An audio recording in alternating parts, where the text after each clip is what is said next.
Howdy folks, and welcome to the Hillbilly Kitchen. Today I'm going to share with you the very best way to preserve food at home.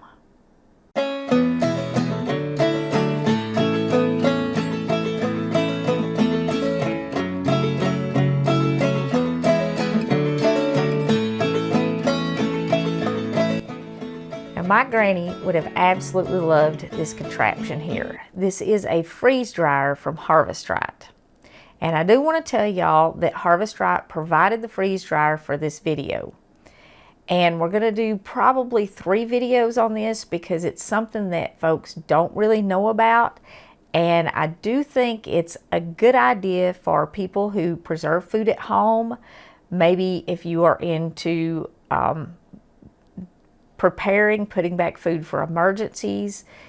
If you've been shopping for the 25-year food storage stuff, maybe considering buying some of that, this is a really good alternative. And in this video, I just want to cover what this does and what to expect when you get it, kind of how to set it up, how it's shipped, because you do want to be prepared for one of these when you get it. It obviously is large. It is also heavy.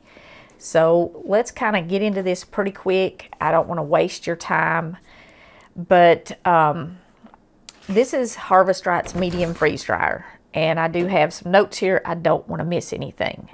Really quick, when you get this, the setup is super quick, but you have to unpackage it, and it comes with the freeze dryer boxed and strapped to a crate, and then all this stuff you see here, plus the vacuum pump, which is back here, is in a separate box that is strapped on top of the freeze dryer box, and it's all attached to a small pallet.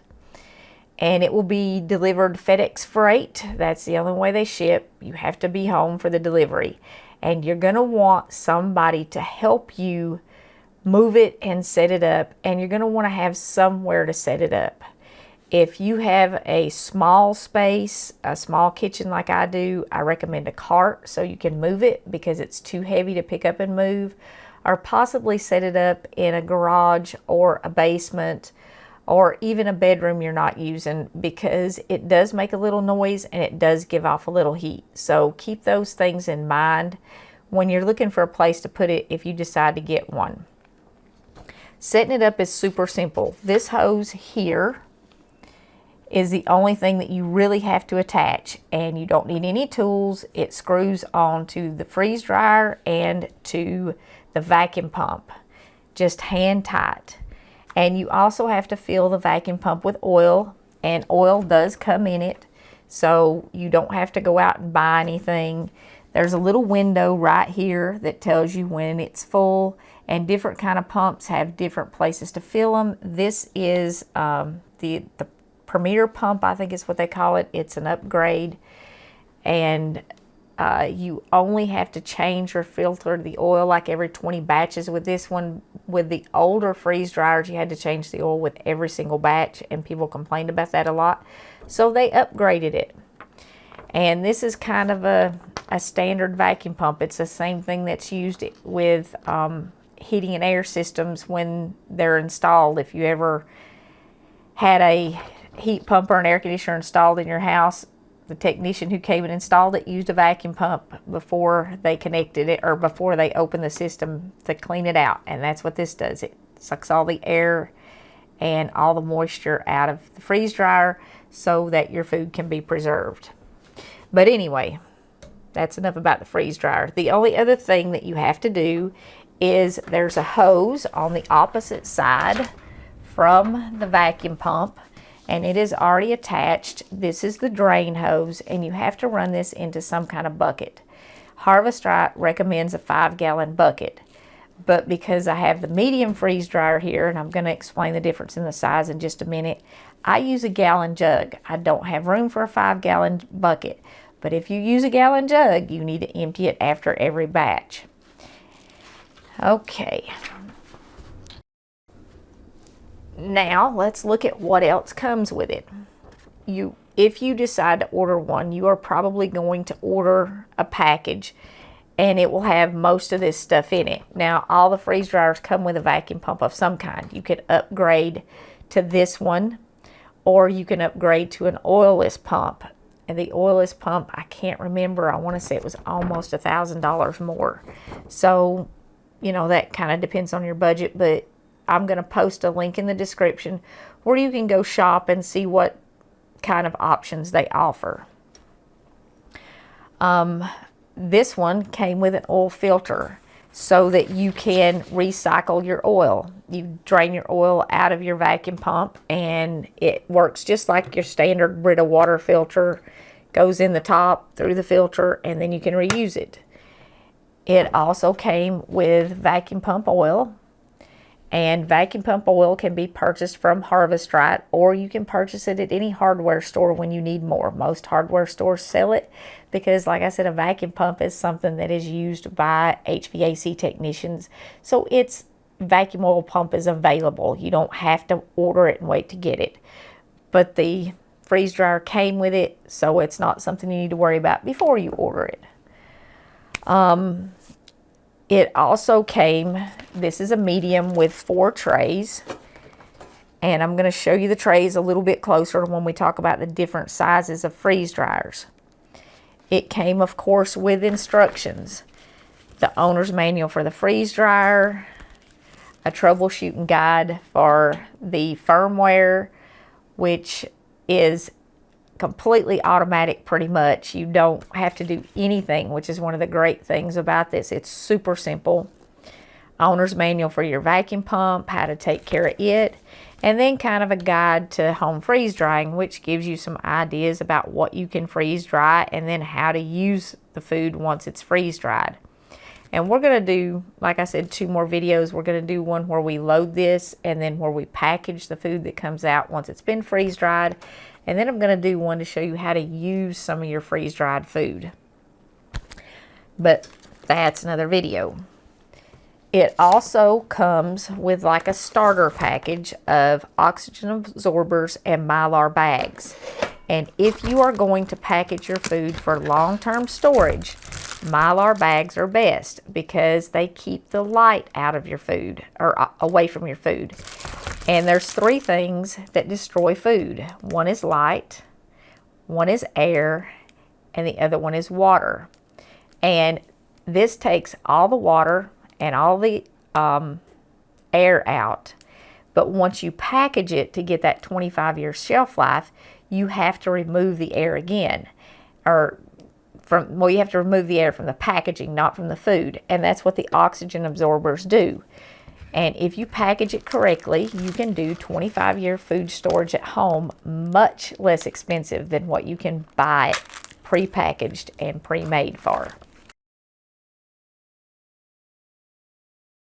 There is another way to package your food for short-term use, and this isn't part of the package, so I'm going to show you that in just a minute. The other thing that you need, though, to go with your Mylar bags is a sealer. Now, you can't use your regular vacuum sealer with Mylar bags. It doesn't get hot enough. You need one of these.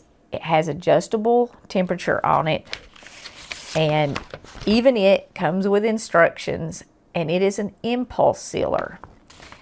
You just heat it up and then press it, and it seals your Mylar bags. If you don't get a good seal, obviously the air will get in your food and then it will go bad. So don't try to seal Mylar bags on your Food Saver or other vacuum sealer. They just don't get hot enough. But if you have a vacuum sealer and you've already been into dehydrating and stuff like that, and you have these attachments for your vacuum sealer that go on glass jars, you can use that, and you don't need any oxygen absorbers, or you don't need to purchase anything that can't be reused. So you don't have to pay for packaging for short-term storage. And I say short-term storage because if you package it in a glass jar like this, it can still get light in it. But you can use, if you already have canning jars and you already have a vacuum sealer because you've been dehydrating and stuff like that, these vacuum tops for your glass jars and store your food in glass jars, and the vacuum sealer will suck the air out and keep the food from reabsorbing moisture and going bad.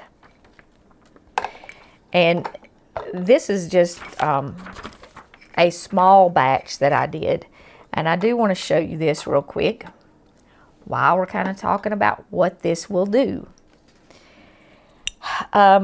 When you freeze dry food, it is different than dehydrating and home canning because it keeps its original color, it keeps its original shape, and it keeps all of the flavor and almost all of the nutrients. I just let air into the jar when I opened it.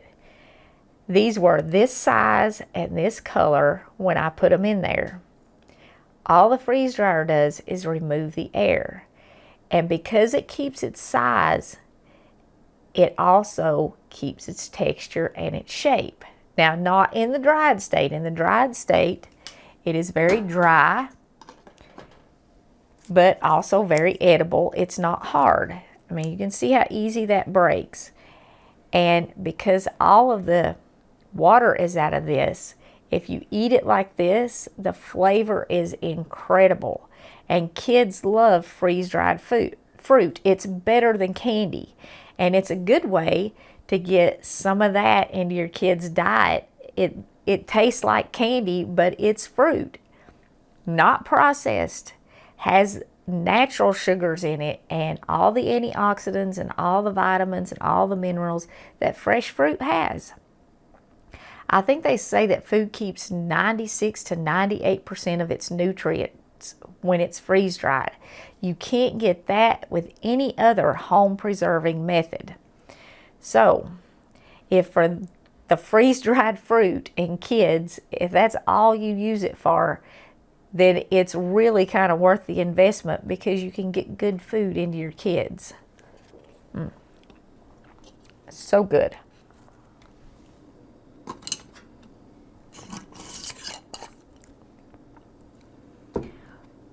The other big advantage to buying this is that there is literally no more food waste.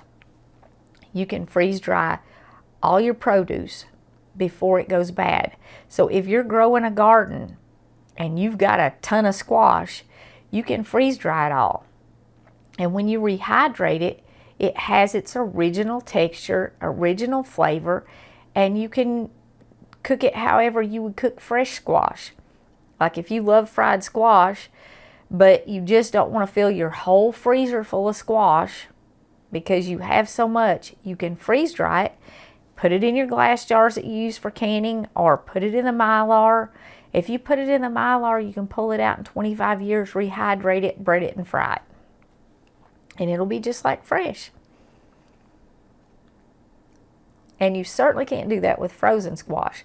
If you freeze it for 6 months, it starts to break down the texture and it changes the flavor, and you just are not going to get that fresh taste. You don't have to throw out leftovers anymore. Not only don't you have any more produce going bad, but you can freeze dry your leftovers and package them up short-term or long-term. They make great camping meals. They're good for backpacking. And if you're into any kind of sport, outdoor sport like backpacking, boating, motorcycles, where weight matters, you probably are already buying freeze-dried meals. You're buying the ones from Mountain House or ReadyWise or some other company like that that sells freeze-dried meals. And you know how expensive they are. For a mediocre meal for 2 people, you're going to pay $15. Well, if you have this, you can throw your leftovers in it, and it's something that you cooked the way you want, seasoned it the way you want, and it tastes the way you like it. Freeze dry it. Take it on your next adventure and add hot water, and you've got a home-cooked meal that you like, not one of those pre-packaged things that more than likely is some kind of macaroni and cheese. So this is great for people who do all kinds of outdoor stuff, and it's much healthier. I mean, the dried fruit for kids And if you're going to be eating stuff on your adventures that you just add hot water to, if it's stuff you made, you know it's healthier. You can save a lot of money buying on sale because you can freeze dry both cooked and fresh meat in this. So you can buy when it's on sale and freeze dry it. Doesn't take up room in your freezer. You don't have to worry about it breaking down. You don't have to worry about finding it in the back of the freezer next year and it's bad. It stays good for years. A lot of meat, depending on how it's packaged and how much fat it is, it does reduce it a little bit. And fat content, you need to keep in mind, reduces the shelf life of your freeze-dried food. If it has fat in it, it can reduce it down to as much as 10 years. But try keeping a chunk of hamburger meat in your freezer for 10 years. It ain't happening. This is much easier than canning or dehydrating or anything. You literally load the trays, put it in, and push the button. That's all that there is to it. It's safer than pressure canning for sure. If you've been around pressure canning most of your life, you have probably seen a pressure cooker of some kind explode. And that's neither safe nor fun. There's not much chance of an explosion here. Like I said, you load it and push the button and that's it. You don't have to stand there and watch it. You don't have to turn it like you do when you're dehydrating. You're not going to over freeze dry it. So you don't have to worry about that. You know, sometimes when you're dehydrating stuff, it just gets so hard you can never use it for anything. That's not a problem with this. Okay, I want to talk about the price of this and the different sizes of machines. This one is a medium one. And the medium one will do 7 to 10 pounds of fresh food per batch. They have a smaller one that will do 4 to 7 pounds per batch, and then a larger one that will do 12 to 16 pounds per batch. They say per year, if you run it non-stop on the small, you can put back 850 pounds of fresh food a year. The medium one will do 1,450 pounds per year, and the larger one will do 2,500 pounds per year. Now, with the small one, you get 3 trays that are about half the size of these, maybe a little bit bigger. With the medium one, you get these 4 trays, and with a large one you get 5 trays that are almost twice this big. So that will kind of give you an idea of maybe what size you will want to shop for if you decide this is something that you want to do to put back food for you and your family, or just to stop throwing stuff away. This has for sure the highest startup cost of any way of preserving food. It's more expensive than home canning, whether you're water bath canning or pressure canning, and it's more expensive than even a really nice dehydrator. But you have to look at what it does. With those other methods, you can't put back food for 25 years. With those other methods, you're not going to take your leftovers or that few pints of strawberries and blueberries or whatever that you have in the freezer or in the fridge and save those. You're going to end up throwing them away. With this, all of that can be saved. And if a long-term emergency food storage is something that you're interested in, this is literally cheaper than a 1-year supply for one person of prepackaged emergency food that is basically made up of pasta and rice and potatoes and oatmeal. So if you're looking for something that is a real solution for long-term food storage, that you can break the cost down over time and you can actually put back food, real food that your family will eat and it won't be a struggle, this is a very good option. And I do want to tell you how much it costs. The small one starts at $2,600. This one is $2,900, and the large one is $3,600. They do occasionally run sales. Right now, they are doing the pump upgrade for free, and they're doing free shipping. I would definitely recommend looking for a sale. But if you break down the cost and you break down what you can do with this, it is a decent investment, and it might be something that you want to consider investing in as a family. You know, a couple brothers and sisters, or buy one with mom and dad and a couple of siblings, and share it so that everybody in the family can use it. Possibly even a Bible study group or a Sunday school group or even a small church might want to consider investing in one of the larger ones and letting the people in their church use it. The health benefits of doing this and the cost of what you save over time by not throwing away any food, not having anything go bad. And you can even buy stuff that's already frozen to save money, especially like fruit. Frozen fruit is super cheap. Well, you can buy frozen fruit and freeze dry it, and instead of putting it in your freezer, because I know I found frozen fruit in my freezer that has just gone bad. But if you buy it and freeze dry it, then it lasts for 25 years instead of getting freezer burned in your freezer and you having to throw it away. But when you break down that cost and you look at what you can do with it, especially if you share it with a few people, it's not that much. If you shared this with 3 or 4 people, it would be, the cost of getting started would be comparable to the cost of getting into canning and dehydrating, especially if you were going to try to do both of those things. And most people do at least those 2 things. So if you split this up, like I said, a couple of families, you're looking at about the same cost, but you're getting a much greater benefit because of the shelf life and because of how easy it is.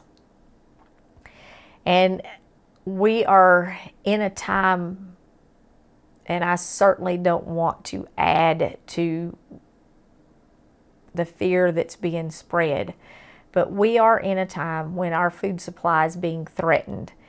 And if we as Christians can be like Joseph, if God has blessed us with enough to store a little back so that when there is nothing, maybe we have something to share, you know, that's a good thing. And I think that's something that we should do, because we have certainly been warned and we are supposed to discern the times.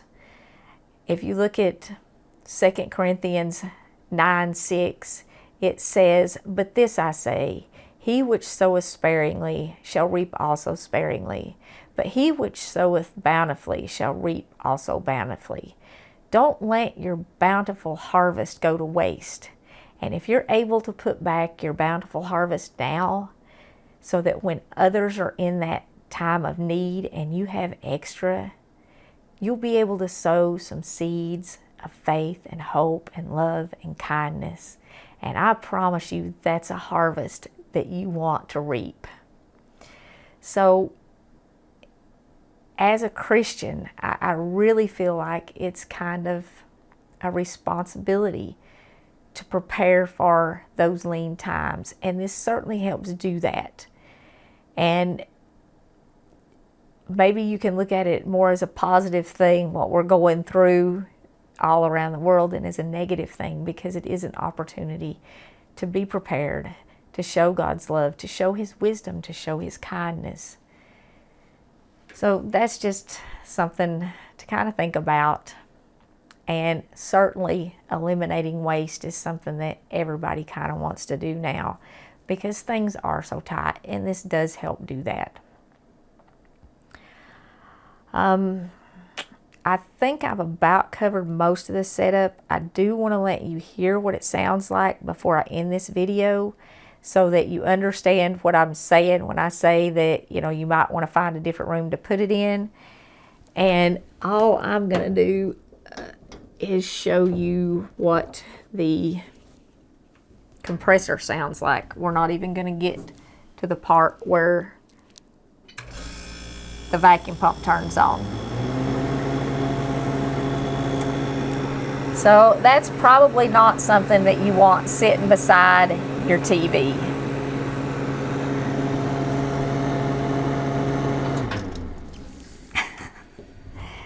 It is kind of loud, but that's literally all there is to starting it. I mean, you put your food in and you stick it in there, and you can freeze dry it, cooked or uncooked, fresh, frozen, whatever. It's super easy. If you like this, I certainly hope you'll watch our next couple videos, and I'll put a link in the description so you can go to Harvest Right's website and check out all their products. I do want to say they are very well built, and the company is constantly improving the product, and they have good customer service. There is actually a person you can call and talk to if you need help. So, you know, that's great. I want to thank you so much for joining us in the Hillbilly Kitchen. If you haven't already, please don't forget to click like and subscribe before you leave. And until next time, remember to put God first.